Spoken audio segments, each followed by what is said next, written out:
Ô, navegante! E aí, tudo bem?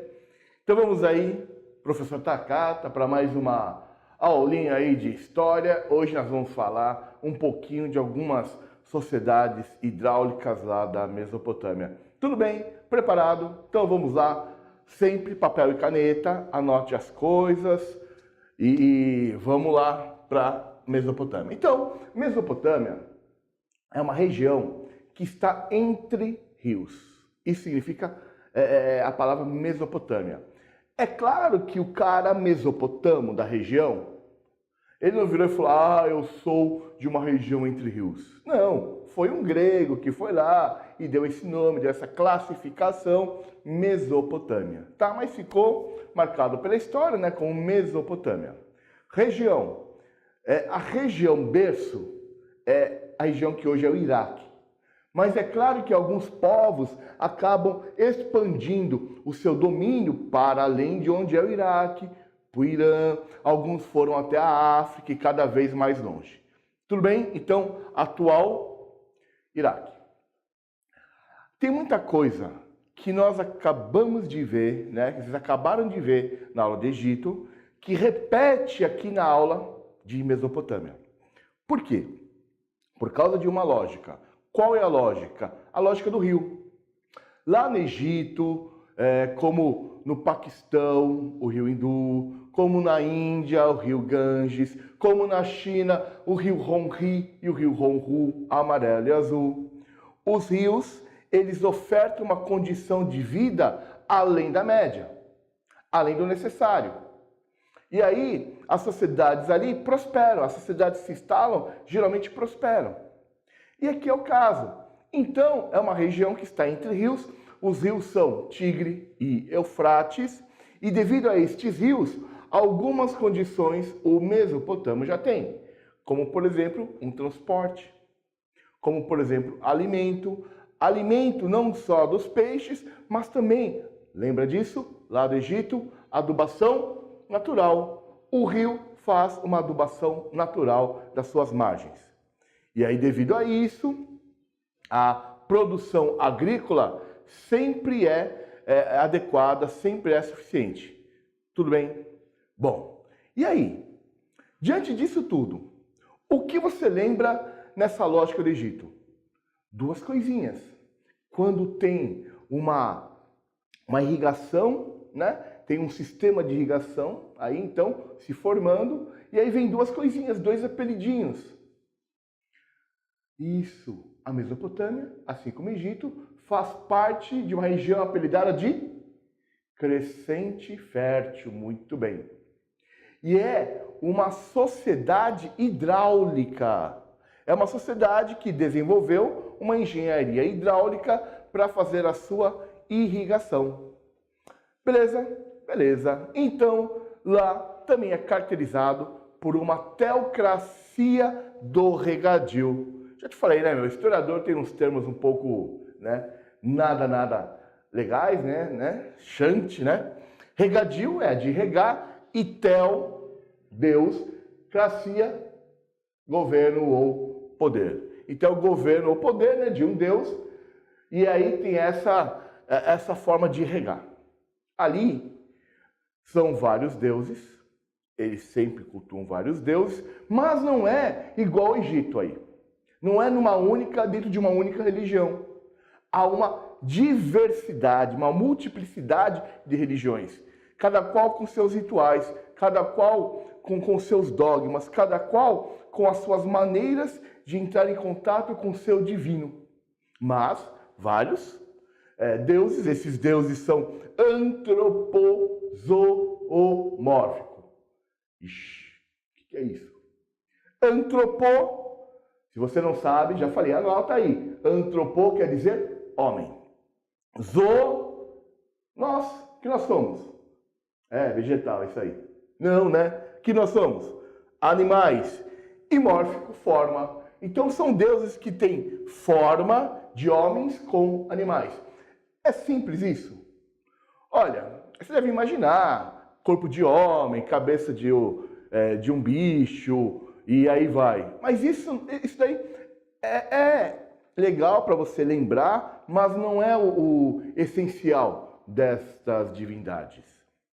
Essas divindades, elas têm características, elas têm poderes que são espelhos, que são baseados nas características e habilidades dos homens potencializadas. Então, assim como lá no Egito, Mesopotâmio, ele olha para as suas divindades, ele entende o poder. Então, se tem um deus da guerra, ele vai ter habilidades e características emprestadas de um homem. Beleza? Tem os deuses elementares. Os deuses elementares são aqueles que você vê os elementos da natureza na entidade. Assim como o sol, o vento, a lua e aí vai. Então, os elementares são deuses, né, que são a própria natureza. Tudo bem? Bom, tem 3 povos, tem 3 ocupações principais na Mesopotâmia. Você tem outros povos que foram para lá, mas é bom você lembrar destes 3. Então, a Mesopotâmia, vamos dividi-la em 3 partes. Começando lá pelo norte. Lá no norte tem um povo guerreiro, chamado, tá vendo aí, né? Os assírios. Os assírios foram os que começaram essa forma de um governante ser um Deus.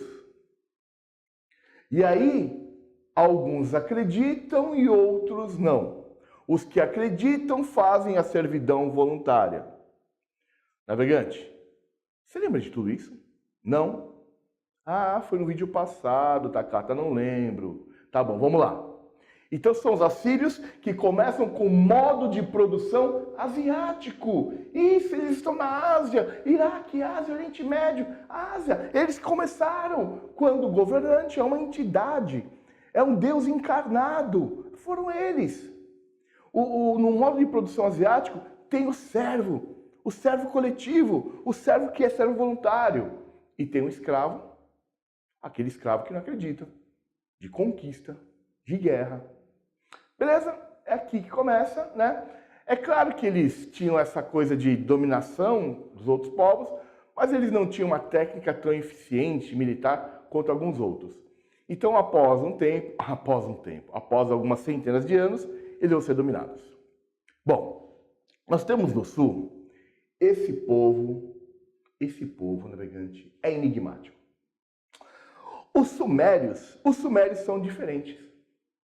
Os sumérios, olha, nós temos alguns historiadores ingleses, alguns alemães, italianos, né, que tem um espanhol, que até tentaram escrever coisas sobre ele, mas sempre são os mesmos recursos e sempre, né, a gente acaba não entendendo algumas construções. Então é um povo diferente. É um povo muito diferente, navegante. Porque é um povo que se instala na Mesopotâmia no período paleolítico. Lembra lá na pré-história? O que, Takata? Que no período paleolítico, alguns povos se sedentarizaram, estabeleceram moradia fixa.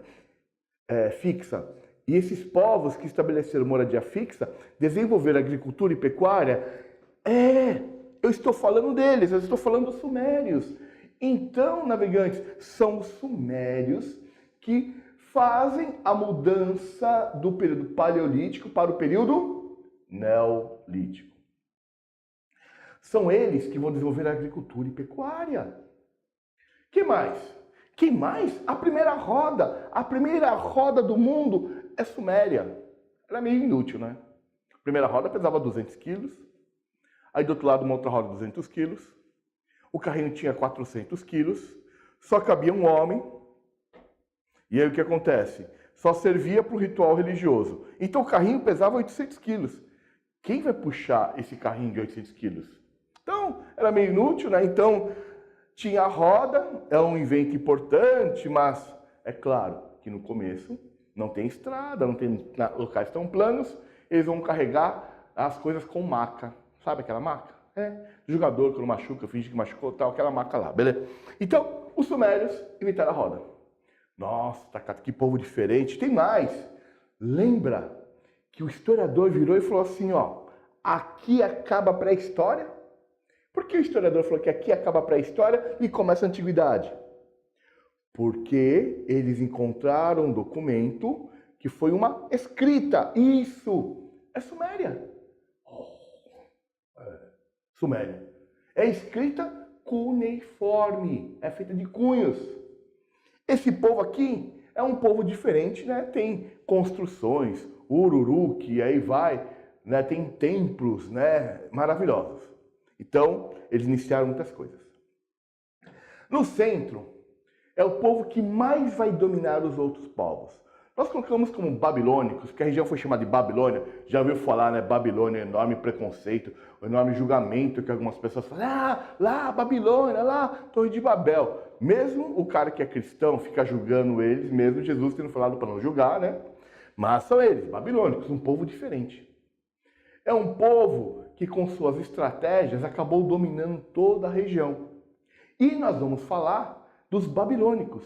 Daqui a pouco, no próximo vídeo, virão dois caras importantes sobre isso. Já ouviram falar? Ah, tá atrás de mim, né? Ah, tá do meu lado esquerdo. Sabe o que é esquerdo? É do meu lado esquerdo. Tá lá, Hammurabi e Nabucodonosor II. Até já.